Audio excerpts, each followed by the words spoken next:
यह घटना आज से 2500 वर्ष पहले की है। ये जो घटना। हेलो फ्रेंड्स, आज हम इस वीडियो में बात करने वाले हैं माँ दुर्गा का मशहूर मंदिर थावे के बारे में, जो कि बिहार के गोपालगंज ज़िले में स्थित है। इस मंदिर में क्या रहस्य है और आप यहाँ पर कब और कैसे जा सकते हैं, आज इस वीडियो में हम आपको बताने वाले हैं। अगर आप बिहार में किसी कारण वश आए हैं और किसी पवित्र स्थल पर या पर्यटक स्थल पर घूमना जाना चाहते हैं तो यह वीडियो आपके लिए गाइड का काम करेगा।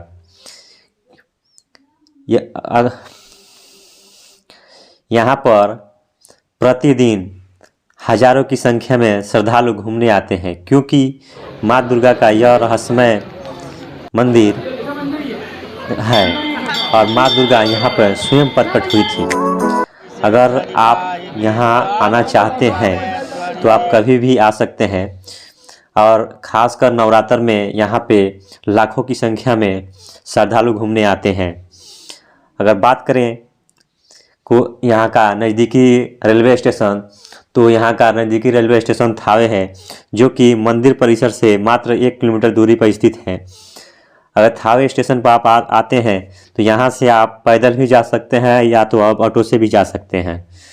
और बात करें इसका बड़ा रेलवे स्टेशन, जो कि पड़ोसी ज़िला सिवान में स्थित है, और सिवान से थावे की दूरी बात करेंगे कितना है तो वो 26 किलोमीटर है, जो कि वहाँ से बस या आप रेल दोनों मार्ग से आ सकते हैं।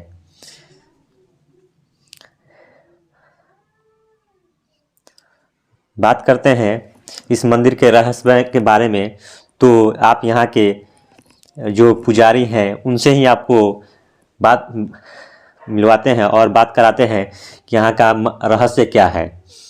इसके लिए वीडियो को लास्ट तक बने रहें। प्रसाद का कोई पैसा लिमिट नहीं है, आप जितना का मांगेंगे उतना का। अच्छा ऐसा है, चलिए निकालिए प्रसाद हम लोग के लिए।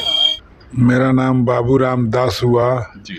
घर थावे की बगल में चितुटला ग्राम है जी। उसी ग्राम से मैं निवास करता हूँ जी।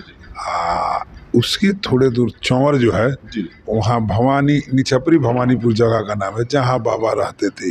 यह घटना आज से 2500 वर्ष पहले की है। ये जो घटना, हाँ, 2500 वर्ष पहले की घटना है। कौरू कमेच्छा से देवी माई भ्रमण में चली थी, जो बहुत से जगहों से भ्रमण करते हुए यहाँ जब थावे आई तो यहाँ जब अगल बगल भ्रमण करने लगी तो वो जो हम लोग का गांव निछपरी भवानीपुर के नाम से वो टाइम रखा गया था।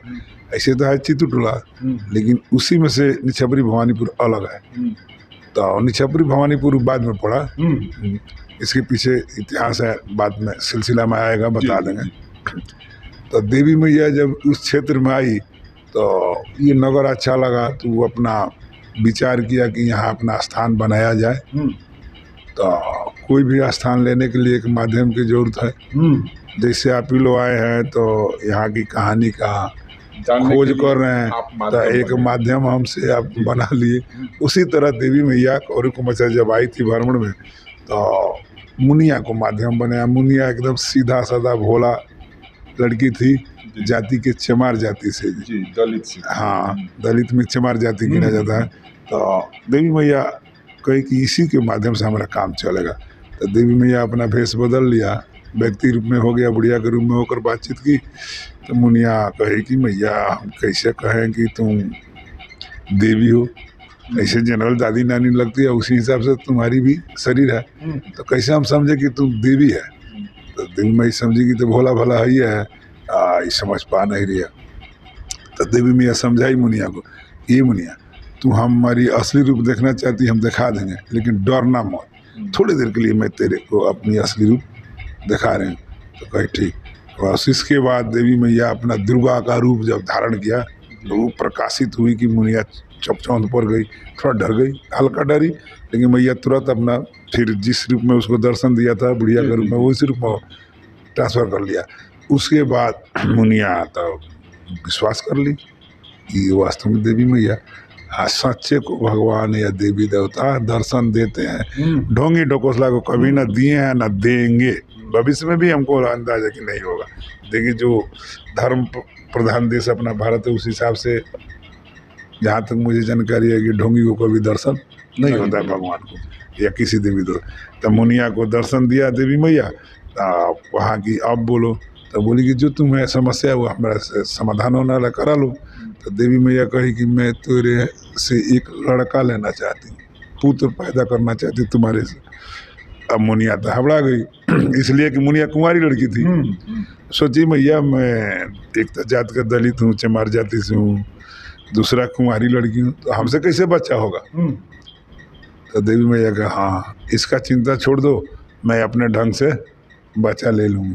हाँ तो नहीं मैया वो राजा जो है यहाँ उसका राज है, राजा बहुत कड़क शासन वाला है, पता चलेगा तो हमको कटवाइए देगा कि हमारे राज्य में अधर्म हुआ। तो देवी मैया समझाई कि इस तरह का कुछ नहीं होने वाला, अधर्म को कर्म कुछ नहीं है, मैं देवी हूँ, अपने पावर से तुम्हारे हाथों से बच्चा पैदा करूँ। तो मुनिया थोड़ा हिम्मत लगाई कि चलिए जब हाथ से होना है तो इसमें कौन सी कायदा, थोड़ा देख भी तो ले कि बच्चा हाथ से कैसे होता है। देवी मैया अपना शक्ति जूत दिया उस पर, हाथ पर झलका बना, झलका से ही रसू भगत का अवतार देवी मैया कराई।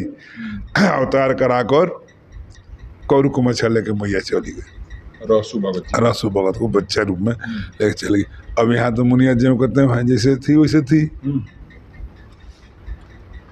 कुछ दिन बीता वहाँ, जब 17-18 साल हो गया तो रसू भगत युवक बन गए। लेकिन मुनिया जो यहाँ थी निछपरी भवानीपुर यानी हम लोग का गाँव में, तो वो बार बार याद करती थी कि देवी मैया आई थी, हमारे हाथ से बच्चा बनाया ले गया, कैसा हुआ होगा, अपना कल्पना कर रही थी। लेकिन ये बात देवी मैया तो सब देख रही है, समझ रही। तो देवी मैया रसू भगत को कहा कि तुम इस जगह चले जाओ, वहाँ तेरी माँ है जो मुनिया नाम से जानी जाती है वहाँ, है ना। तो वही देवी मैया के कहने से रसू भगत जब यहाँ आए थावे नगरी में, तो उस टाइम बारिश पानी नहीं हुआ था, काल पड़ा हुआ था, अन्न हुआ नहीं था, तो लोग भूखे मर रहे थे।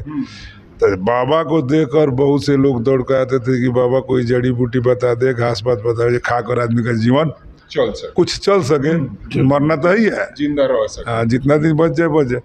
अब बाबा को तो हुआ चिंतन कि सब लोग हमारे पास आते हैं, हमारे पास भी तो वही व्यवस्था है भोजन का, मैं कहाँ से लाऊं। तो बाबा कहा कि रात्रि में देवी मैया का ध्यान धरे, यानी दूसरे चरण, पहले चरण तो देवी मैया आई थी, इनको ले गई थी, फिर भेज दिया रसू भगत को, यहाँ भेज दिया। तो दिक्कत हुआ तो देवी को फिर सिमरन किया, देवी वहाँ से आई दूसरे चरण में। तो बोली क्या बात है बोलो। तो मैया हमको भेज दिया यहाँ, तो भोजन व्यवस्था तो है नहीं, अकाल पड़ा वहाँ हुआ नहीं, सब लोग भूखमारी के शिकार हुए। तो देवी मैया कही ठीक है। वही देवी अपना बाघ सवारी जो होता है दे दिया, कहा कि हमारी सवारी है, लो ये हाथ में सांप जो है इसका रस्सी के काम लेना, कतरा घास जो यहाँ बहुत है इसी को दौरी करो और हमारी शक्ति से चावल निकलेगा, वही चावल खाना और लोगों के सेवा में। कतरा की बाघ से ही दौरी किया, हाँ, जो कि वहाँ पे मान लीजिए दौरी का जो प्रारूप देख रहे हैं, मूर्ति बनाया गया है बाघ का, दौरी का जो प्रारूप देख रहे हैं यहाँ डाल, बाघ का प्रारूप जो देख रहे हैं, तो उसमें कतरा डालकर दौरी किया जाता था, जिसे पहले से पहले होता था। तो चावल निकलता था, देव बाबा वही खाते थे और लोगों में बांट देते। यह बात यहाँ के राजा जो थी यानी राजा मनन सिंह, इनको पता चला कि अकाल में हम राजा हैं, तो अपने सैनिकों और प्रजाओं को देखने में कठिनाई हो रही है भोजन व्यवस्था में। आई कौन है, रसू बाबा आया है, रसू चमार नाम से जाना जाता है, बाघ से दौरी करता है, कतरा घास से चावल निकलता है, ये कौर को मछासा है, ये लगता है कोई जादूगर है, नजरबन का खेल करता है, बैल से करता होगा दौरी। लोगों को नजर बांध दिया था, बाघ दिखाई देता है, दांता होगा धान, तो उससे चावल निकलता है, उसको लगता है कतरा, हो सकता है कोई न कोई जादूगर। तो राजा साहब कहा कि अपना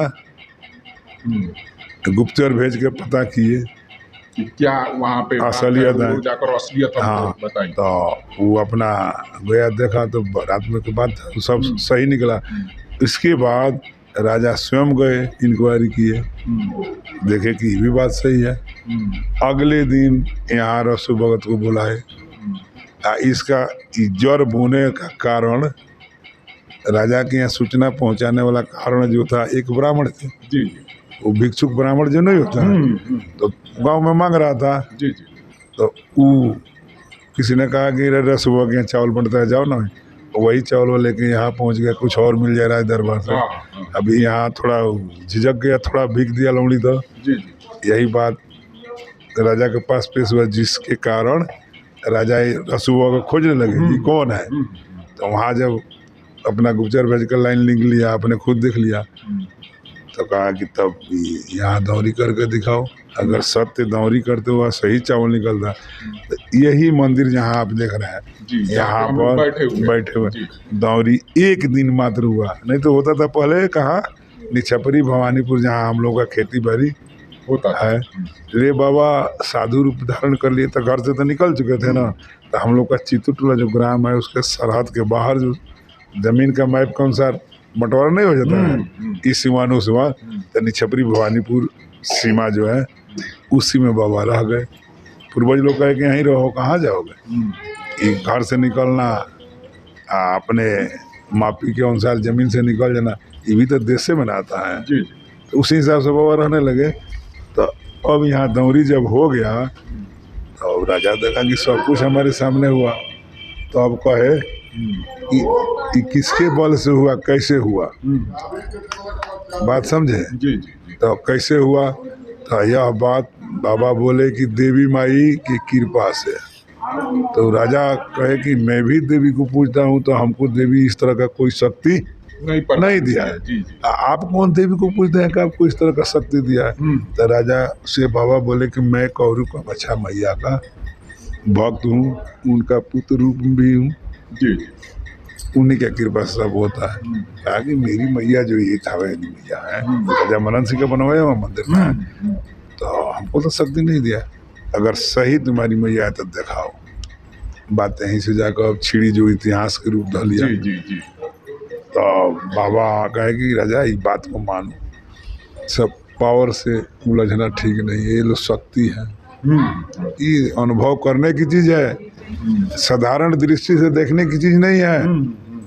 अगर तुम देखना चाहते हो तो तुम्हारी बर्बादी होगी, हमारी भी बर्बादी होगी, मर सकते हैं हम दोनों, राजपाट नाश हो सकता है।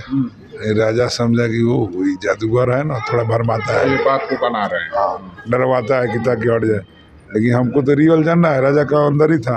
तो कहा कि सब ढंग ढोक से कोई काम चलने वाला नहीं, अगर रियल तुम्हारी माँ है तो हमको दिखाओ, मैं देखूंगा, मर जाऊँ मंजूर है, राजपाट नाश होगी भी मंजूर है।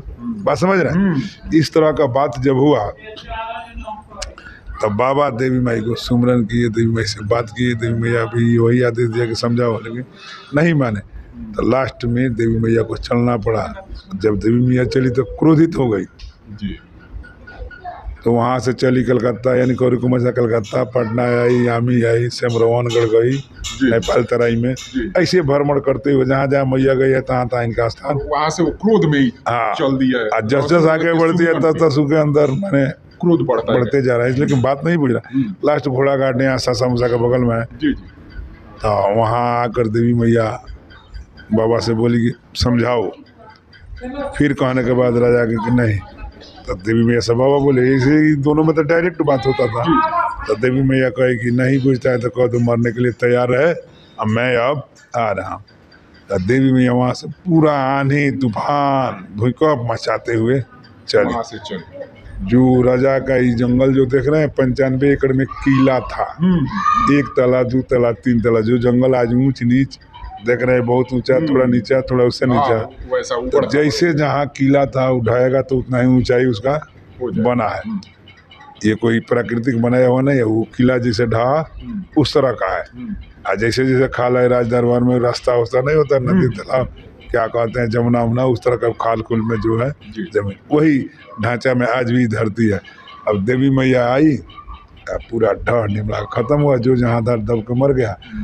तब अंतिम में बाबा के अंदर प्रवेश करके लेकिन जादूगर, नजरबंद, ढोंगी डुकोता राजा बोला था जी जी बाबा को। इसी को सिद्ध करने के लिए रसू भगत के अंदर शरीर में प्रवेश कर मस्तक फाड़ कर निकाल कर दर्शन दिया, कंगन और हाथ सहित कंगन दिखाया।